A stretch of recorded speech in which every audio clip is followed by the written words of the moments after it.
Bapak Ibu Saudara, topik hari ini saya akan membahas mengenai karma, kelahiran dan keberuntungan. Topik ini sangat penting.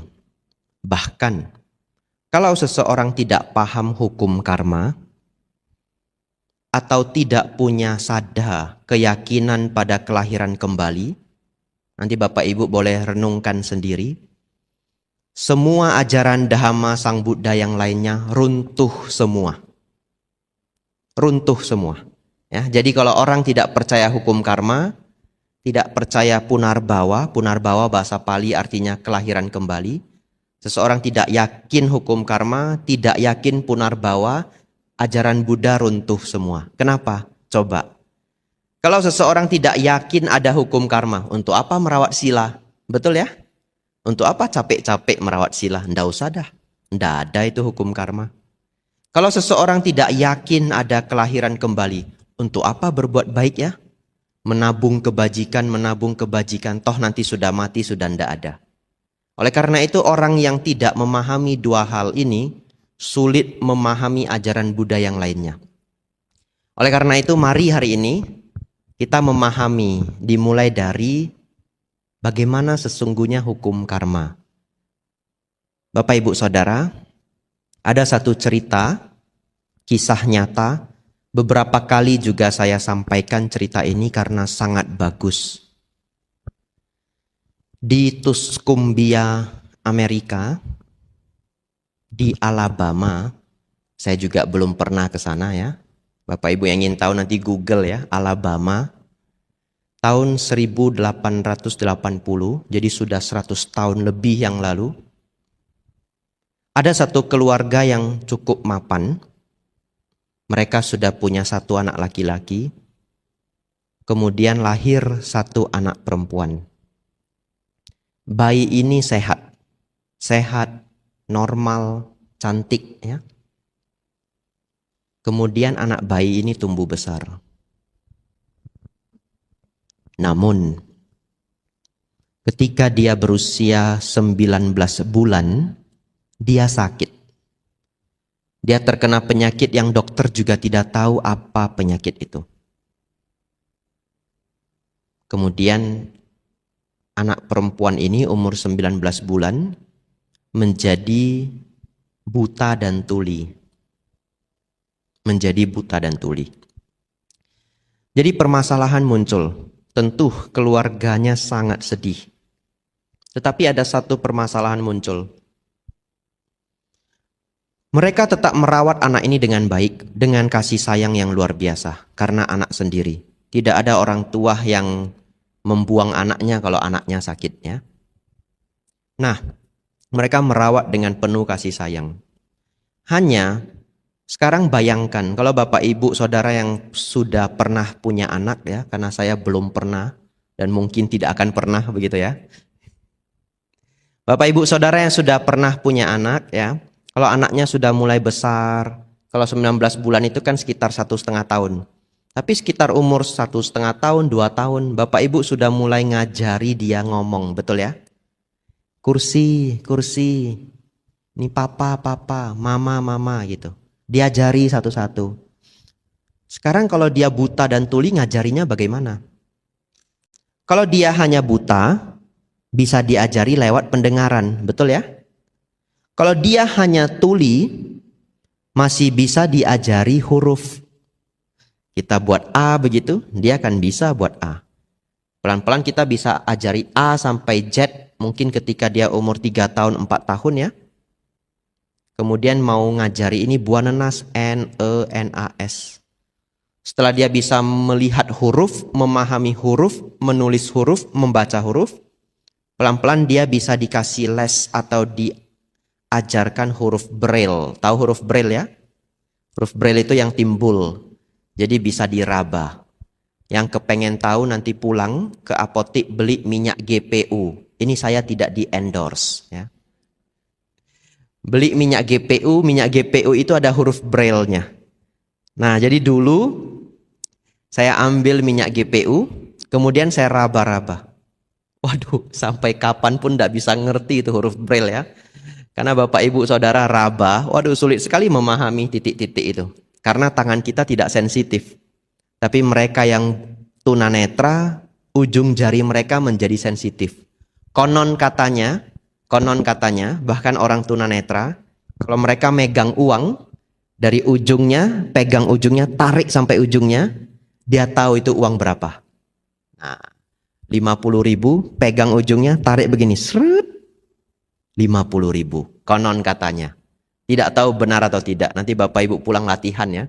Kalau ada yang berhasil nanti kabari saya. Saya tidak bisa latihan, tidak ada. Ya Bapak Ibu Saudara. Akhirnya anak ini tumbuh besar, menjadi sangat liar. Dia bahkan tidak bisa makan dengan normal, karena nggak bisa diajari. Nggak bisa diajari. Lewat pendengaran tidak bisa, contoh penglihatan tidak bisa. Jadi dia makan itu berserakan. Dia makan itu ngambil nasinya, masukkan ke mulut begitu. Sangat tidak sopan. Kemudian dia mau melakukan apa saja terserah. Kalau dia main begini diacak-acak semua. Dan kalau dia sudah nangis teriak-teriak, hanya mamanya yang bisa tenangkan dia. Mamanya bagaimana? Mamanya cepat-cepat datang. Kemudian mamanya punya sebungkus wewangian. Dia punya sebungkus wewangian. Katakanlah itu bunga-bunga kering atau kayu-kayu yang wangi. Cepat-cepat bungkusan itu digoyangkan di depan wajahnya karena wangi. Begitu dia cium aroma wangi itu, dia tahu itu mamanya dia. Nanti mamanya langsung peluk dia. Nanti dia diem. Tapi kalau orang lain yang mau mencoba menenangkan dia, waduh, itu mulut bisa dicongkel-congkel. Karena dia juga tidak paham. Dia sudah seperti monster kecil. Jadi bahkan di rumah dia dipanggil monster kecil. Sampai dia umur 7 tahun. Ketika dia berumur 7 tahun, mereka baru memutuskan, walaupun ini setelah ayah ibunya ini berdebat. Ayahnya sayang sekali dengan dia, ayahnya mikir sudah begitu saja, tidak usah dipaksa-paksa lagi. Ibunya tidak mau menyerah. Ibunya tidak mau menyerah. Saya ingin anak saya punya harapan. Saya tidak ingin anak saya seperti ini saja. Ibunya cari kemana-mana guru yang bisa mengajari dia. Akhirnya umur 7 tahun ibunya mengundang seorang guru namanya Anne Sullivan. Namanya Anne Sullivan. Nama anak ini adalah Helen Keller, sangat terkenal. Barangkali Bapak Ibu beberapa sudah pernah mendengar. Helen Keller. Nah, umur 7 tahun baru didatangkan seorang guru namanya Anne Sullivan. Singkat cerita, setelah melakukan beberapa trial and error ya, berbagai cara, akhirnya Anne Sullivan ini mau mencoba satu metode. Pertama, dia ingin agar anak ini jadi sopan dan rapi. Tapi sulit. Karena dia sudah tidak terbiasa. Akhirnya dia minta, saya mau tinggal dengan anak ini satu gedung gitu, satu ruangan. Orang tua jangan ganggu. Kenapa orang tua jangan ganggu? Orang tuanya nggak akan tega melihat ketika anaknya itu mau dididik. Wah, ayahnya ndak mau, tapi ibunya mau. Akhirnya mereka setelah sepakat, akhirnya dilakukan juga. Anne Sullivan tinggal berdua dengan Helen Keller di satu gedung yang berbeda. Satu kamar kecil yang berbeda. Di sana, Helen Keller itu benar-benar dididik. Jadi kalau dia mau makan, dia mau comot makanannya begini ya, langsung dilarang, tangannya ditahan di bawah. Dikasih sendok. Kasih sendok, sendoknya dia buang, puang, diambil lagi, ambil sendok. Diulang dari pagi sampai malam. Pokoknya kalau dia nggak mau pegang sendok itu ya dia nggak makan-makan. Tapi dia tahu di depan ada makanan karena tercium, karena terpegang. Akhirnya dia mengalah juga. Namanya anak-anak lapar ya. Pagi sampai malam sudah dibegitukan, dia mengalah juga, dia mau pakai sendok. Pelan-pelan sendok ini dipaksa dipegang keras-keras ya. Kemudian makanannya itu sambil dipaksa pelan-pelan dia masukkan ke mulut. Tapi dia sampai jahat, dia sebelum masukkan ke mulut dia lempar ke muka gurunya, lempar asal-asalan. Tapi ulang, akhirnya bisa. Intinya pelajaran pertama membuat anak ini jadi sopan, jadi lebih rapi, berhasil. Dia mulai tenang, mulai kalem. Tantangan yang kedua, bagaimana ngajari dia baca? Betul ya? Ini gimana ngajari dia baca? Huruf Braille dia bisa nyentuh, tapi gimana ngasih tahu kalau 2 titik artinya B, 2 titik artinya C, gimana ngasih taunya? Dia ndak bisa lihat, dia ndak bisa dengar, nggak ada inputnya. Akhirnya dicoba satu metode luar biasa. Setiap kali gurunya mau ngajari sesuatu, contoh ini kursi, kata kursi itu dihembuskan di kulitnya. Kursi, kursi. Jadi ini hembusan angin ini ada rasanya. Kursi ya. Nanti pulang coba sendiri ya. Kursi, kursi. Kata Bante ada rasanya begitu ya. Dicoba. Satu-satu kata dicoba. Berbulan-bulan tidak berhasil. Tidak berhasil. Tapi satu ketika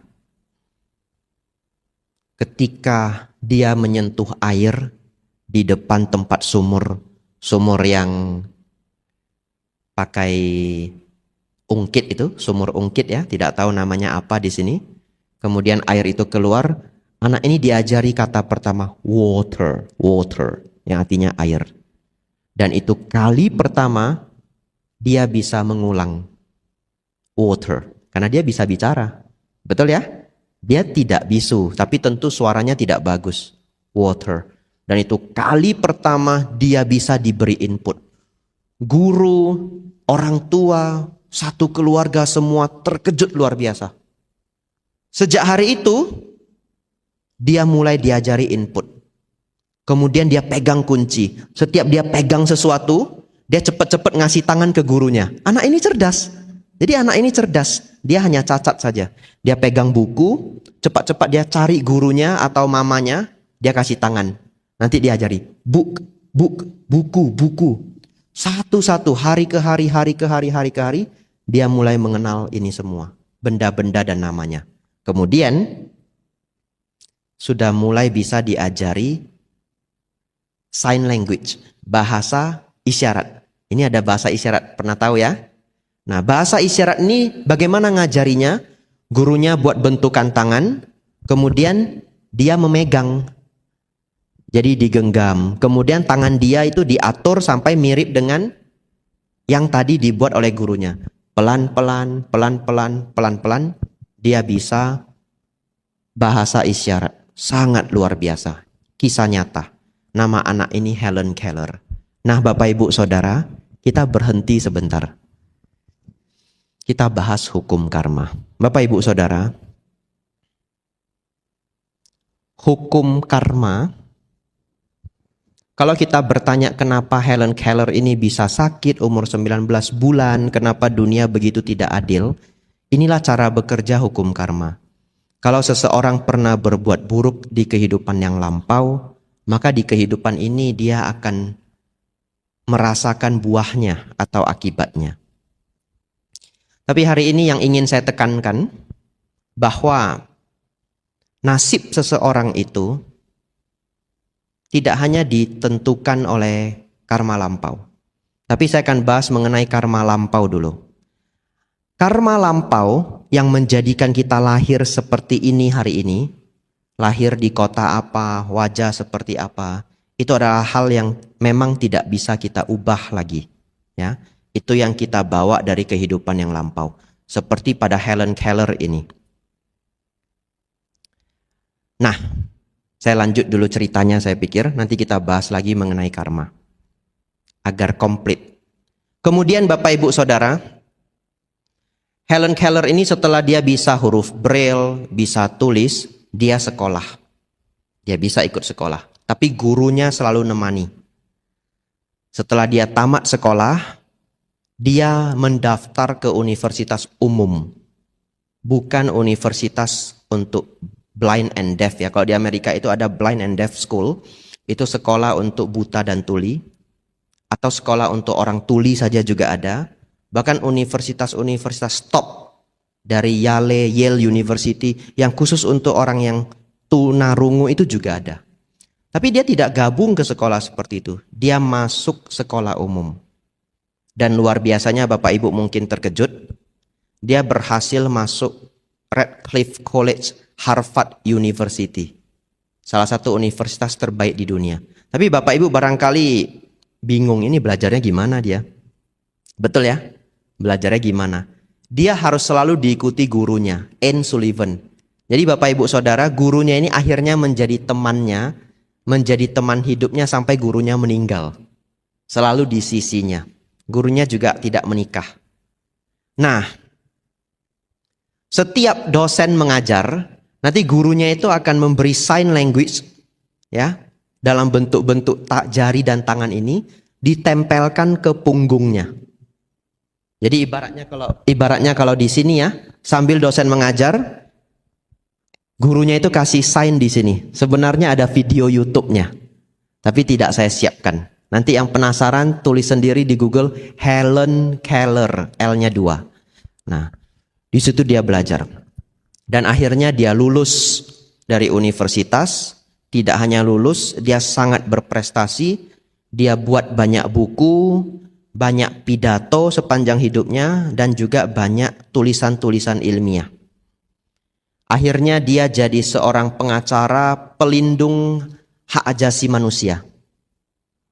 Dan sepanjang hidupnya dia diundang untuk acara sangat besar, bahkan bertemu presiden-presiden dunia di 35 negara.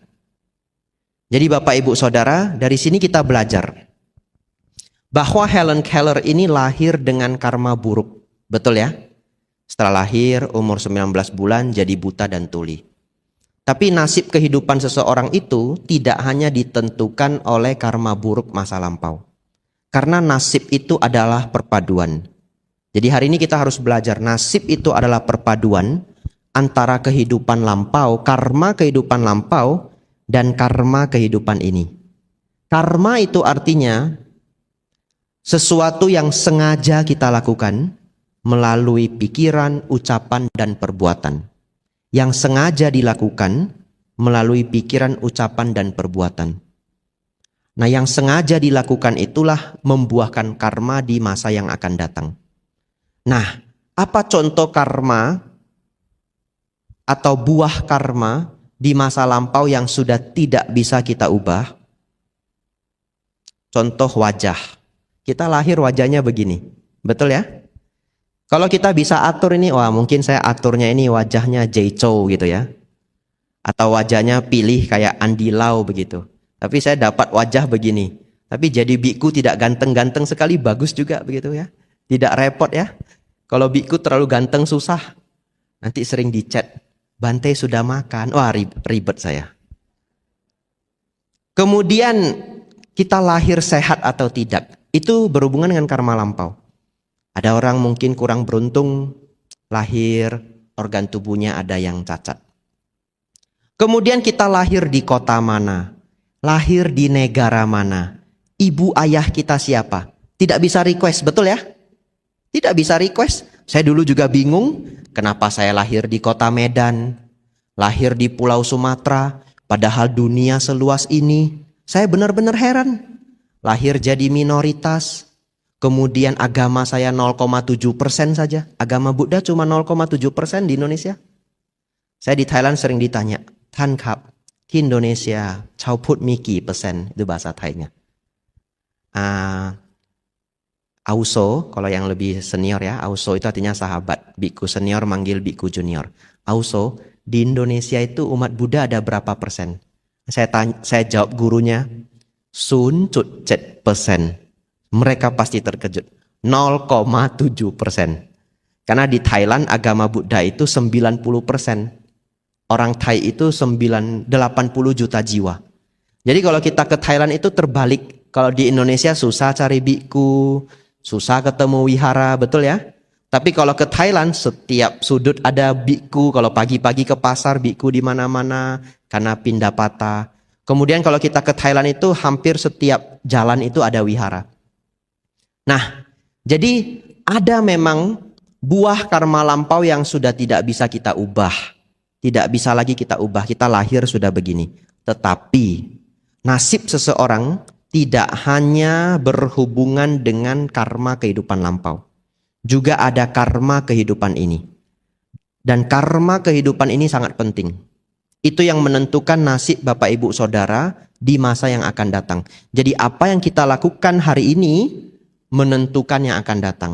Jadi oleh karena itu kadang ada orang yang mungkin dalam kehidupannya dia kurang sukses. Dia lahir di keluarga yang kurang mapan. Tapi dia terus menyalahkan karmanya. Ini karma lampau saya, karma lampau saya. Tapi dia tidak mau mengubah yang hari ini, maka dia tidak bisa kemana-mana. Dia akan terperangkap dalam kesulitan itu terus. Tapi sebaliknya sesungguhnya, coba kita renungkan bersama. Kalau ada seorang anak terlahir cerdas, IQ-nya lumayan tinggi, itu karma masa lampau, betul? Terlahir cerdas, tidak terlahir cerdas itu masa lampau, tidak bisa request. Saya kalau bisa request, saya minta sepintar Newton begitu ya. Sepintar Dr. Stephen Hawking ya. Tapi kita tidak bisa request. Tapi kalau anak yang terlahir cerdas ini tidak rajin belajar, kemudian minggu depan mau ujian, dia tidak mau belajar, mungkin tidak nilai ujiannya bagus. Tidak mungkin. Tidak mungkin.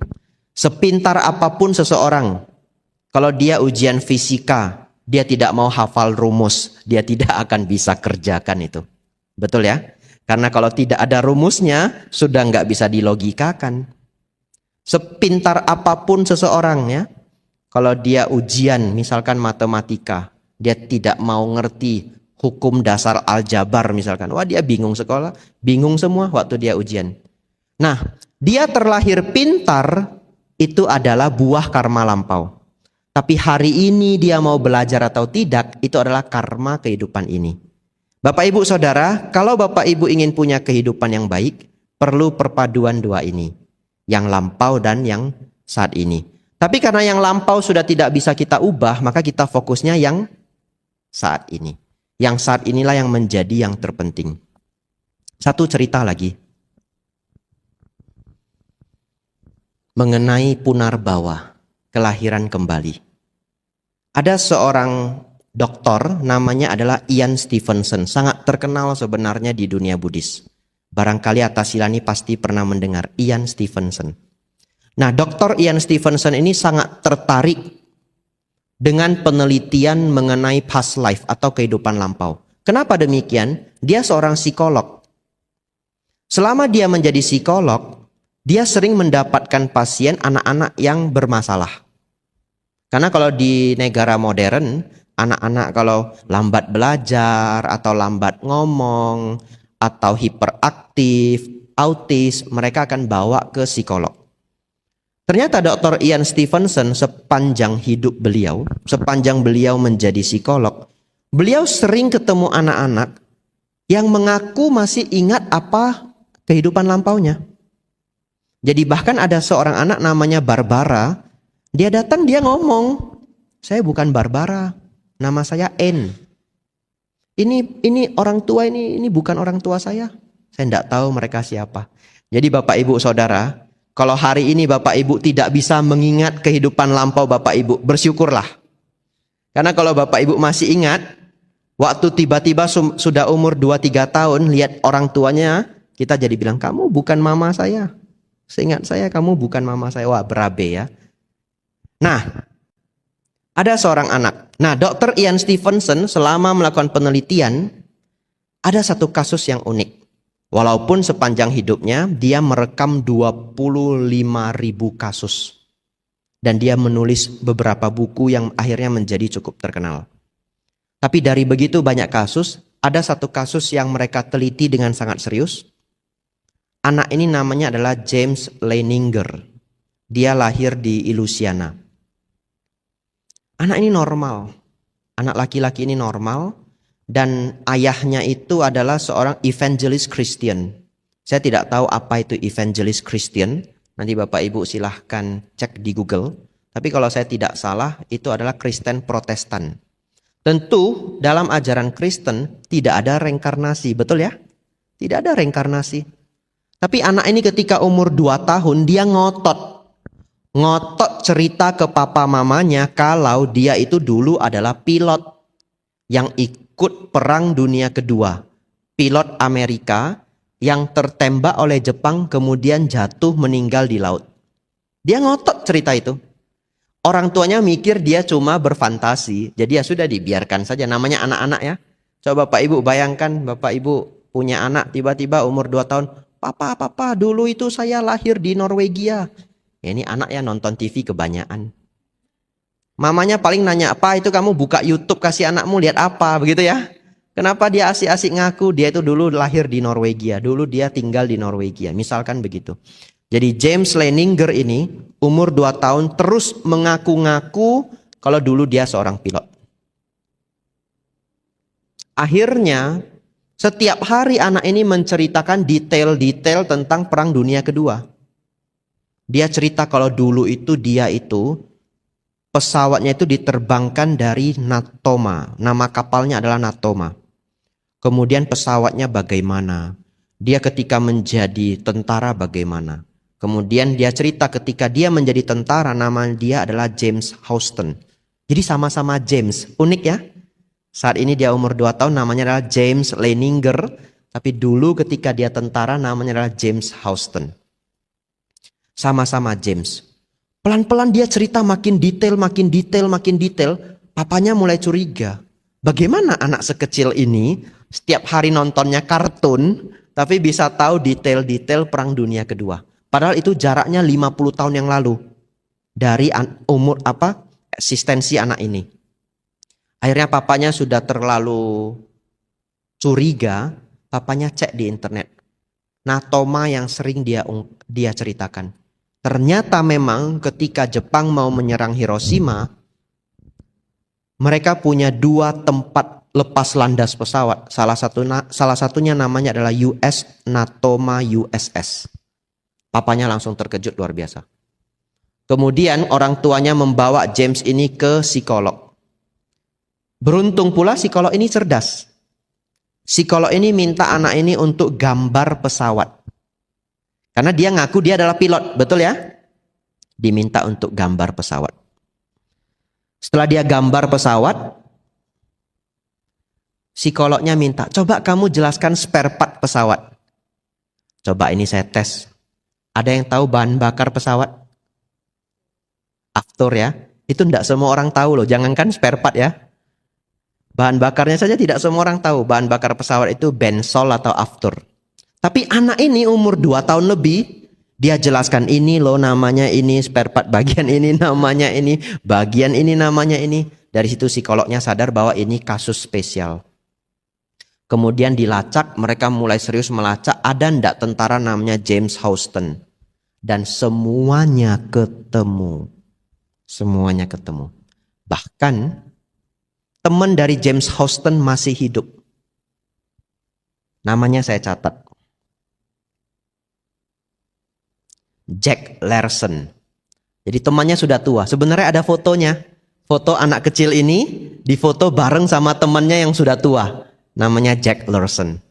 Nah, jadi akhirnya orang tuanya yang walaupun Kristen Protestan, yang tidak percaya dengan reinkarnasi, mau tidak mau, karena itu anaknya sendiri, kasus itu sudah diteliti, mau tidak mau, akhirnya menerima bahwa iya, ada kelahiran kembali. Betul ya? Mau tidak mau diterima, wah ini sudah kasus yang benar-benar real. Kemudian anak ini setelah dipertemukan dengan Jack Larson, akhirnya mereka sepakat membawa anak ini ke tempat dulu dia meninggal. Mereka naik kapal ke tengah laut ya tidak pas mungkin ya karena laut itu luasnya luar biasa. Tapi di daerah Natoma, kapal Natoma yang dulu dia ungkapkan itu, dia bawa bunga. Ada videonya sebenarnya, cukup sedih juga videonya. Jadi dia bawa bunga, dia lempar ke laut, lalu dia bilang, "Goodbye James Houston." Padahal itu dirinya sendiri ya. Padahal itu dirinya sendiri. Dia sebar bunga ke laut, padahal itu dirinya sendiri. Kemudian anak itu masih kecil, ada videonya. Dia buat gerakan seperti ini, dia bilang salute to James Houston, memberi salut kepada James Houston. Lalu setelah itu videonya habis. Jadi itu adalah eksperimen, satu studi, satu pelajaran grup tim dari Ian Stevenson, walaupun Dr. Ian Stevenson sekarang sudah meninggal, tapi ini murid-muridnya melanjutkan penelitian ini. Ini salah satu kisah yang paling bagus ya, yang tertangkap di zaman ini mengenai bukti reinkarnasi. Bapak Ibu Saudara, kita sangat beruntung. Menurut saya, kita sangat beruntung.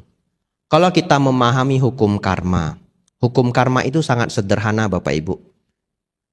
Kalau kita memberi kebahagiaan, kebahagiaan akan kembali pada kita. Ya. Seseorang yang berbuat baik akan berbuah kebahagiaan. Seseorang yang berbuat buruk akan berbuah penderitaan. Ya. Seseorang berbuat baik akan berbuah kebahagiaan. Seseorang berbuat buruk akan berbuah penderitaan. Hukum karma begitu sederhana. Kita memahami itu rahasia alam. Coba bayangkan kalau dulu Helen Keller itu paham hukum karma. Hari ini dia tidak terlahir buta tuli, betul ya? Dia tidak menjadi sakit. Karena dia pasti akan dengan hati-hati merawat sila. Kemudian kita beruntung Bapak Ibu. Kita paham bahwa ada kelahiran kembali. Dengan kita paham ada kelahiran kembali, hidup kita menjadi hati-hati. Kita mau merawat sila, mau berbuat kebajikan. Bapak Ibu hari ini mau datang ke wihara belajar dhamma. Agar Bapak Ibu bahagia di kelahiran ini, bahagia di kehidupan ini, bahagia lagi di kehidupan yang akan datang. Satu ketika ada seorang Brahmana datang mencari Sang Buddha. Kemudian dia bertanya ke Sang Buddha. Pertanyaannya bagus sekali. Sang Buddha, jadi dia bukan Buddhis. Jadi dia tidak panggil Sang Buddha dengan sebutan Bhante. Jadi kalau kita baca sutta, yang manggil Bhante itu hanya umat Buddha. Tapi dia bukan umat Buddha. Dia hanya Brahmana yang ingin ketemu Sang Buddha. Jadi dia panggil Sang Buddha dengan sebutan Samana Gotama. Jadi dia menghadap Sang Buddha, dia kemudian bertanya, Samana, Anda mengajarkan mengenai hukum karma. Tapi, bagaimana kita tahu hukum karma itu benar atau tidak? Bagaimana kalau setelah saya berbuat banyak kebajikan ternyata kelahiran yang akan datang itu tidak ada? Bagaimana? Nah dia agak skeptis ya, tidak gampang percayaan. Sebenarnya salahnya dia ya, karena dia tidak bisa melihat kehidupan lampau. Sebenarnya kalau ingin membuktikan apakah kehidupan lampau itu benar atau tidak, selain dari kisah-kisah bukti penelitian, cara yang terbaik adalah dari meditasi, betul ya? Masuk ke dalam meditasi, kemudian pikiran menjadi sangat terpusat, ya tentu manusia pada umumnya tidak bisa melakukan ini. Tapi kalau samadinya sangat kuat, dia bisa melihat kelahiran yang lampau. Tapi Sang Buddha menjawab dia dengan sangat baik. Sangat baik. Sang Buddha menjawab demikian, oh Brahmana, apabila seseorang berbuat buruk, berbuat baik dulu. Apabila seseorang berbuat baik di kehidupan ini, maka apabila ternyata kelahiran kembali itu tidak ada, maka sepanjang dia berbuat baik di kehidupan ini, dia bahagia di kehidupan ini. Dan kalau kehidupan yang akan datang itu benar-benar ada, maka dia juga berbahagia di kehidupan yang akan datang. Tapi kalau seseorang berbuat buruk di kehidupan ini, maka dia akan menderita di kehidupan ini. Dan kalaupun kehidupan yang akan datang itu benar-benar ada, maka dia akan menderita lagi di kehidupan yang akan datang. Maksudnya bagaimana? Jadi Sang Buddha mengikuti pemikiran skeptis orang ini yang tidak percayaan. Sang Buddha menjelaskan, kalaupun Anda ragu, tapi Anda memilih jadi orang baik, maka Anda setidaknya bahagia di kehidupan ini. Kenapa? Karena kalau kita berbuat baik ya, kita akan bahagia. Bapak Ibu pernah tidak setelah membantu orang kemudian merasa bahagia?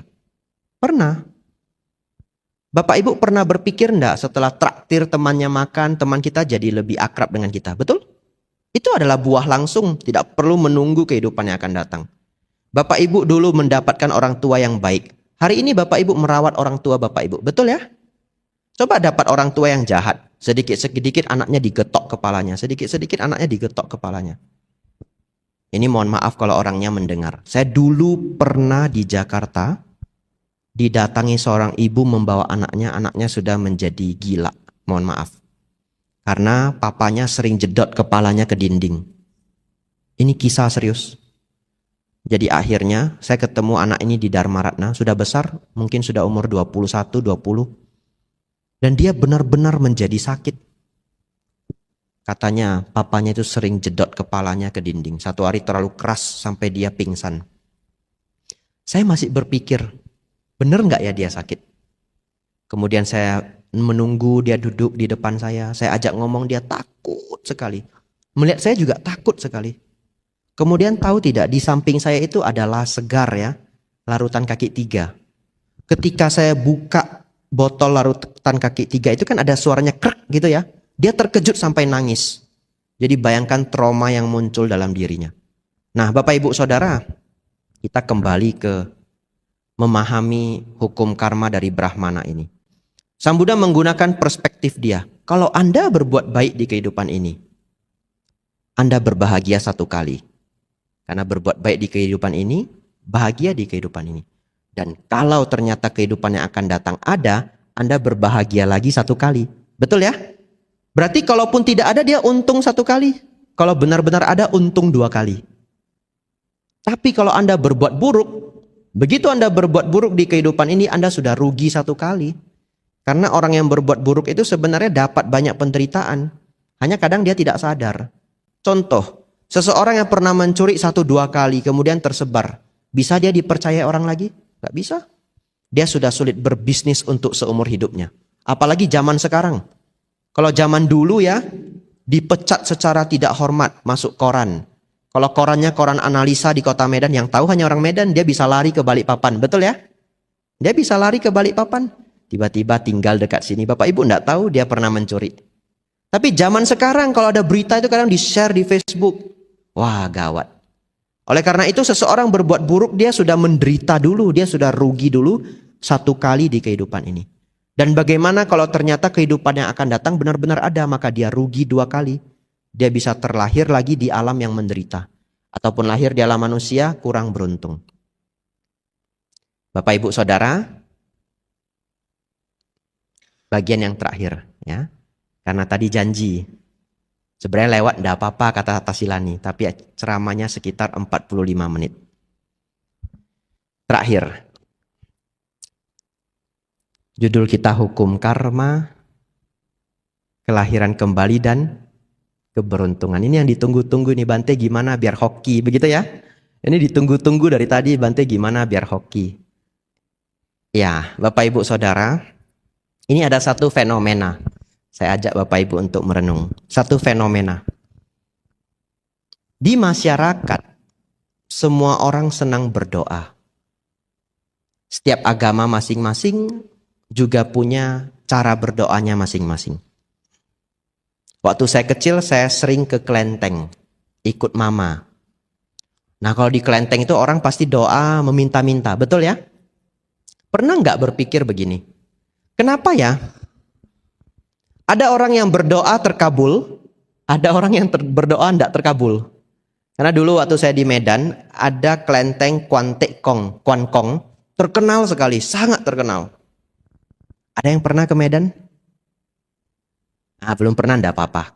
Ya, setidaknya orang Medan datang ke Balikpapan gitu.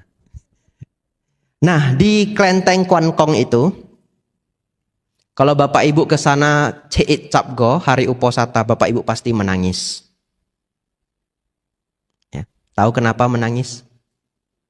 Dupanya terlalu banyak, pasti menangis, air mata keluar. Aduh, dupa di mana-mana, saking terkenalnya. Nah, waktu itu ada seorang AI tua. Setiap saya ke sana, pasti AI itu ada. Dan dia doa yang paling lama. Entah apa saja yang dia minta, saya tidak tahu. Panjang sekali doanya. Lalu saya heran, ini AI doanya paling lama, datang paling rajin. Kok tidak terkabul-terkabul ya doanya ya? Betul ya? Nah, doanya terkabul kan nggak datang lagi. Nah, muncul satu rasa penasaran. Kenapa ada orang yang berdoa terkabul? Ada orang yang berdoa kok tidak terkabul? Karena sebenarnya Bapak Ibu Saudara, Ketika seseorang itu berdoa, sesungguhnya dia meletakkan perhatian pikiran dia untuk memfokuskan pada harapan atau aspirasi keinginannya. Dan ini mematangkan karma baik kita yang ada untuk memunculkan harapan kita. Bahasa sederhananya adalah ketika seseorang berdoa, kalau dia punya kebajikan kehidupan lampau, dia punya karma baik lampau. Lampau itu tidak harus kehidupan yang lalu ya. 5 tahun yang lalu juga lampau. 10 tahun yang lalu juga lampau. Jadi kalau dia punya karma baik lampau yang cukup, maka doa dia akan terkabul. Akan terkondisi untuk muncul. Tapi kalau seseorang tidak punya banyak kebajikan, dia berdoa dengan susah payah pun tidak bisa terwujud. Kenapa? Karena nggak ada karma baik.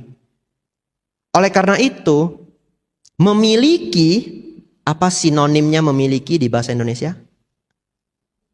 Punya ya, mempunyai. Punya itu bahasa Pali, artinya kebajikan. Jadi kalau Bapak Ibu punya sesuatu, itu punya itu karena dari kebajikan. Makanya sinonim dari orang kaya adalah orang punya. Orang punya itu apa? Orang yang punya, orang yang berkebajikan. Karena apa yang kita punya itu adalah hasil kebajikan. Ini ada cerita menarik sekali, sangat menarik. Diceritakan langsung oleh Bante Panyawaro. Satu ketika, beliau cerita ke saya, setiap pagi dan sore, Bante Panya itu selalu keliling wihara. Tapi wihara Mendut saya pikir tidak seluas wihara ini.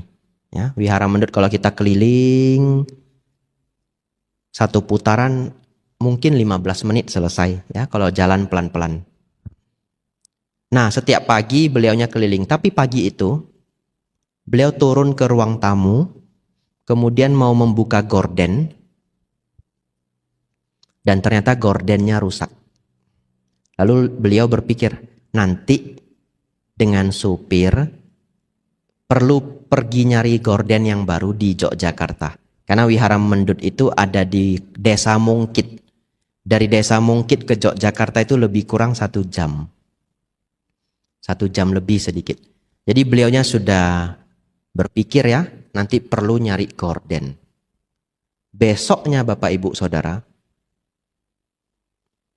tiba-tiba datang seorang perempuan tidak dikenal. Tidak dikenal, orang asing beneran. Datang mau mencari biku, mau berdana. Tiba-tiba umat ini datang, dana ke Bante Panya. Dan sangat heran luar biasanya, dia berdana apa? Gorden. Bapak Ibu, saya sudah 7 tahun jadi pabajita ya, sama Nera dan biku. Seumur hidup saya belum pernah terima umat dana gorden, belum pernah. Ada yang pernah kepikiran kreatif dana gorden? Gak ada. Padahal beliaunya tidak cerita ke siapapun. Beliau sendiri heran. Bagaimana bisa? Itu karena kenapa? Karena beliau punya karma baik yang sangat besar. Tidak perlu berdoa. Mikir saja muncul. Betul ya? Mikir saja muncul. Bapak Ibu juga mungkin pernah merasakan. Bagaimana maksudnya? Siang-siang duduk begitu ya. Enak ya kalau malam itu ada martabak gitu. Tiba-tiba malamnya pulang, keluarganya bawa martabak. Pernah ya?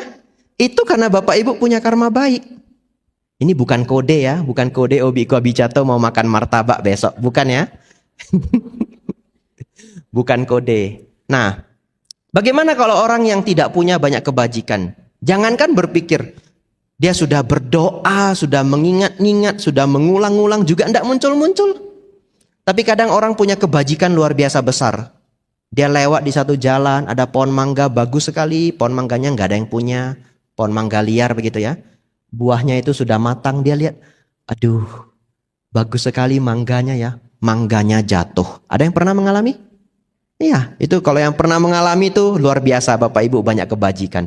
Mangganya bagus, plek, mangganya jatuh. Itu sangat nggak normal. Satu hari itu 24 jam, 1 jam itu 3.600 detik.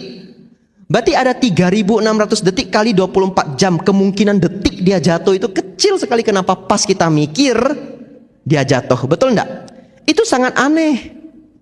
Bapak Ibu Saudara, dari perenungan ini kita jadi tahu, kalau seseorang punya banyak kebajikan, maka harapan-harapan dia itu sering terkabul. 1 minggu yang lalu, saya tiba-tiba malam-malam begini, ya, saya tidak ada kelas dhamma, saya merenung begini. Aduh, saya kepengen baca buku Bante Buddha Dasa. Ada yang kenal? Tidak ada yang kenal ya? Ya, sedikit orang mungkin tahu Bante Buddha Dasa. Seorang biku yang sangat terkenal di Thailand. Jadi saya kepikiran, ingin baca buku Bante Buddha Dasa. Saya baru kepikiran begini, oh besok saya hubungi teman saya yang di Thailand. Nama teman saya Luang Pi Kambalo. Luang Pi itu Bante ya, Bante Kambalo. Junior saya di Wat Bowen. Saya baru kepikiran, saya mau pesan ke Kambalo teman saya, tolong ya kalau ada buku-buku Bante Buddha Dasa tolong disimpankan. Kalau nanti saya ke Thailand atau ada umat ke Thailand, boleh dititipkan. Baru saya kepikiran begitu. Itu pikirannya malam ini. Besok pagi, ini beneran. Kalau ada yang kenal orangnya silakan chat orangnya. Besok pagi ada seorang umat namanya Wiling, orang Makassar. Dia cukup terkenal di dunia Buddhis. Kemarin saya di Samarinda, saudara Anton kenal. Oh Bante, saya kenal Wiling. Besok paginya Wiling tiba-tiba chat saya.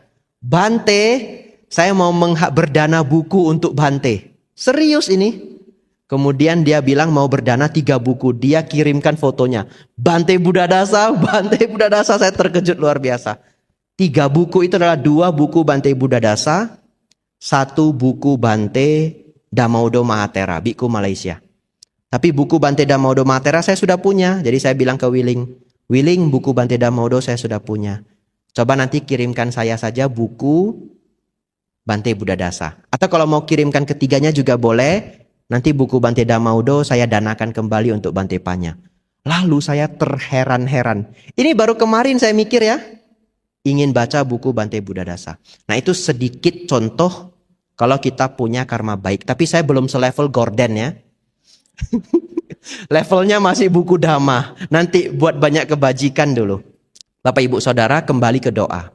Oleh karena itu Bapak Ibu Saudara, kalau seseorang berdoa sesungguhnya bukan ke siapa dia berdoa. Karena setiap agama itu berdoa.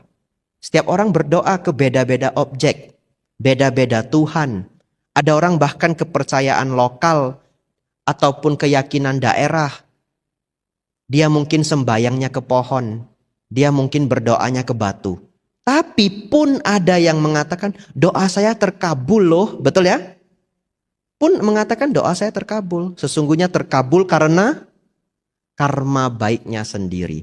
Objek-objek puja, objek-objek seseorang berdoa itu hanya membantu agar pikirannya menjadi sangat fokus pada harapannya.